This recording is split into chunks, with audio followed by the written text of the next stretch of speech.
어느덧 민수기도 마지막 끝자락에 와 있습니다. 오늘과 내일 그리고 모레 동안 민수기의 마지막 말씀들을 우리가 이렇게 묵상하게 되어집니다. 마지막 말씀 중에 하나가 오늘 우리가 읽은 도피성에 관한 말씀입니다. 이 도피성에 관한 말씀은 내일 22절에서 34절까지에 나오는 말씀에 도피성에 관한 더 중요한 말씀들이 담겨져 있습니다. 오늘 말씀은 도피성의 서론에 관한 말씀이다, 이렇게 생각하시면 되겠습니다. 오늘 도피성에 관한 말씀의 시작이 어떻게 시작이 되냐면 모압 평지에서 하나님이 모세에게 너희가 12지파가 나누어 받은 그러한 삶의 터전 중에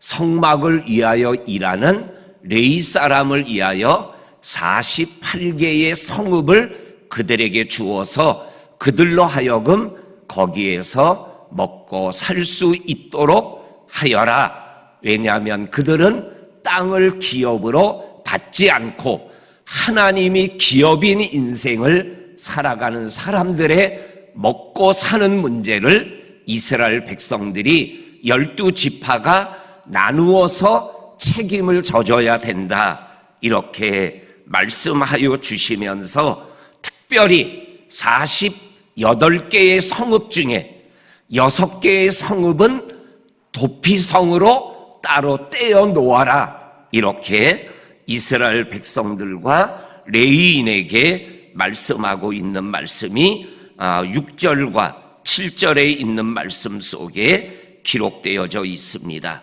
6절입니다. 너희가 레위인에게 줄 성읍을 살인자들을 피하게 할 도피성으로 6성읍이요 그 외에 42성읍이라. 너희가 레위인에게 모두 48성읍을 주고 그 초장도 함께 주어라, 이렇게 말씀하여 주고 계십니다. 그러면서 12지파가 이 성읍을 줄 때 기준이 뭐냐면 8절 말씀에 너희가 이스라엘 자손의 소유에서 레위인에게 너희가 성읍을 줄 때에 많이 받은 자에게는 많이 떼어서 주고 적게 받은 자에게는 적게 떼어줄 것이라. 각기 받은 기업을 따라서 그 성읍들을 레위인에게 줄지니라. 이 48성읍을 단순하게 12로 나누면 한 지파에서 4개의 성읍을 나누어 주는 것으로 계산이 됩니다. 그런데 오늘 우리가 읽은 8절 말씀에 보게 되면 많이 기업을 받은 자는 많이 떼어서 주어라. 그러니까는 예를 들면 유다 지파 같은 경우에 땅을 많이 분배를 받았어요. 그래서 많이 받은 그 땅 중에서 예를 들면 시므온 지파 땅이 조금 부족해서 그들에게 땅을 어느 정도 떼어주는 모습도 성경에 기록되어져 있습니다. 그러니까는 적게 받은 지파는 예를 들어 2성읍이나 3성읍을 주고, 많이 떼어받은 지파는 5성읍이나 6성읍을 이렇게 나누어 주는 이러한 원칙을 하나님께서 모세에게 말씀하여 주셔서 48성읍을 통해서 레위인이 살 수 있게 하고, 그 중에 특별히 6개 성읍을 떼어서 도피성으로 만들어라, 이렇게 말씀하여 주고 계십니다. 그러면서 14절 말씀에 보면 세 성읍은 요단 동쪽에 두고 세 성읍은 요단강을 건너간 가나안 땅에 두어서 도피성으로 삼아라, 이렇게 말씀하고 있습니다. 요단 동쪽, 요단 이쪽은 요단강을 건너가기 전에 루벤 지파와 갓 지파와 므낫세 반 지파가 살아갈 그 땅에도 도피성을 세워주고 있는 하나님의 말씀을 우리들이 보게 되어집니다. 그러면서 이 도피성의 역할이 어떠한 것인가라는 것을 오늘 11절과 12절이 우리들에게 분명하게 말씀합니다. 11절에 너희를 위하여 성읍을 도피성으로 정하여 부지 중에 살인한 자가 그리로 피하게 하라. 여기에 부지 중에라는 단어가 중요한 말씀이고, 이 부지 중에라는 단어와 반대된 단어들이 16절부터 21절까지 보게 되면 반복해서 나오는 것을 읽어보게 되어집니다. 그리고 12절에 보면 11절에 대한 말씀을 설명하는 말씀입니다. 왜냐하면 이는 너희가 복수할 자에게서 도피하는 성을 삼아 살인자가 회중 앞에 서서 판결을 받을 때까지 죽지 않게 하기 위함이라. 이렇게 도피성을 만드는 이유를 11절과 12절에서 말씀하여 주고 계십니다. 다시 말해서 도피성을 만드는 목적이 세 가지라는 겁니다. 첫째는 11절에 나오는 살인을 했지만 부지 중에 살인한 사람들의 생명을 지키기 위하여 도피성을 만들었다라고 말씀하여 주고 계십니다. 두 번째로는 복수할 자, 그러니까는 죽은 자의 가까운 친족이나 가족들이 자기 친족을 살인한 자를 죽일 권한이 있는데 그들로 하여금 부지 중에 죽인 자를 뭐예요? 복수하고 살인하지 못하도록 만들기 위한 법이 도피성의 법이라는 거죠. 그러니까 부지 중에 죽인 자를 생명을 지키는 것도 있지만 또한 복수를 잘못 복수하지 않도록 하는 그러한 목적으로 도피성을 만들었다라고 말씀하여 주고 계십니다.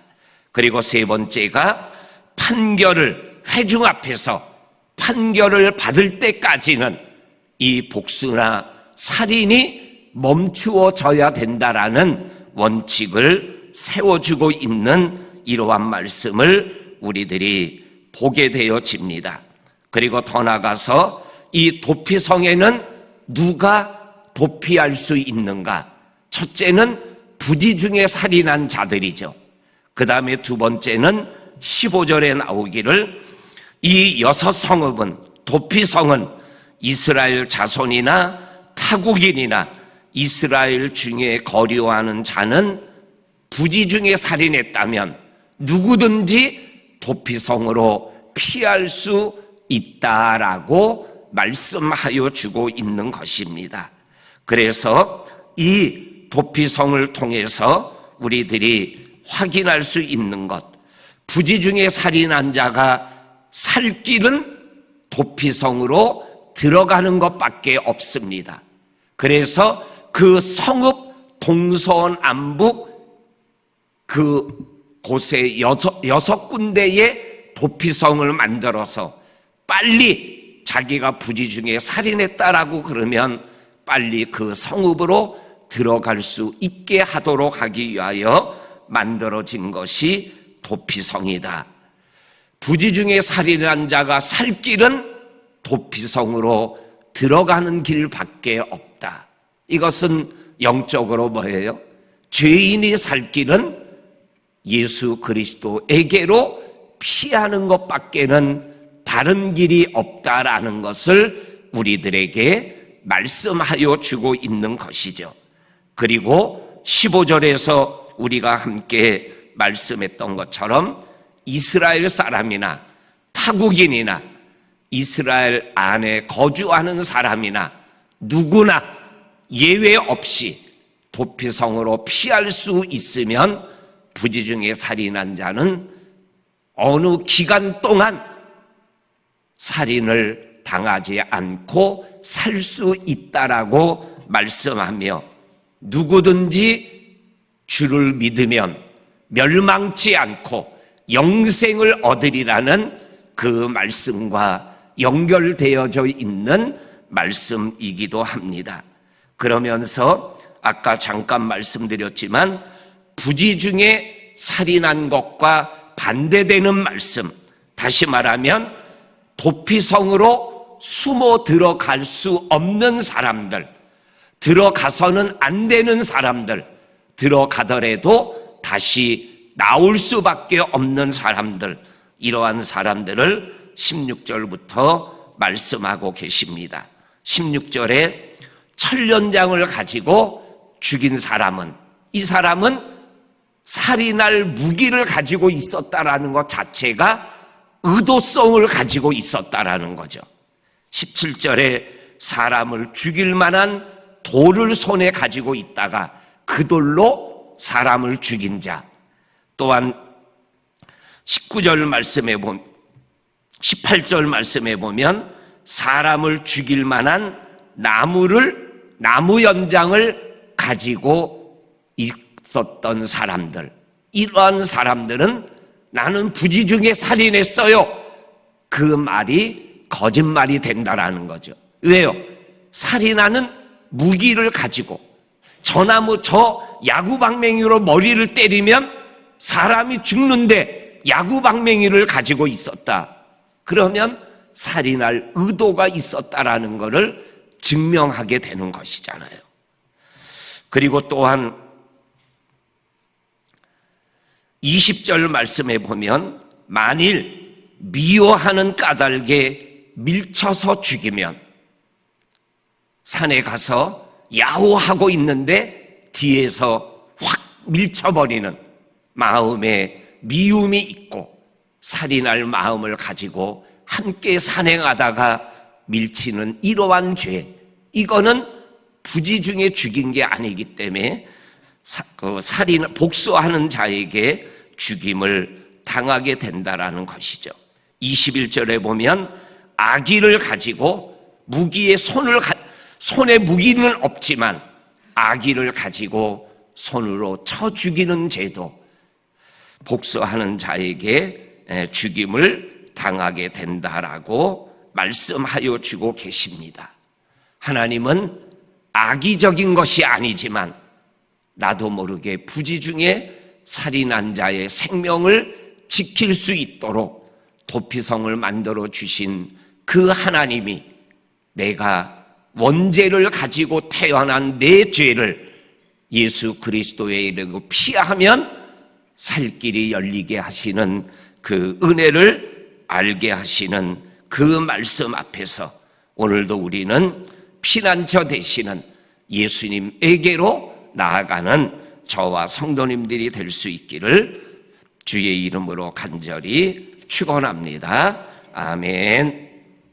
하나님 아버지, 오늘도 우리가 이 새벽 주의 전에 나와 하나님 앞에 머리를 숙이며 주님께 피하면 멸망치 않고 영생을 얻게 하시는 하나님의 은혜를 기억하며 오늘 하루를 주님 안에서 그리고 주님과 함께 걸어가는 믿음의 권속들이 다 되게 하여 주옵소서. 예수님의 이름으로 기도하옵나이다. 아멘.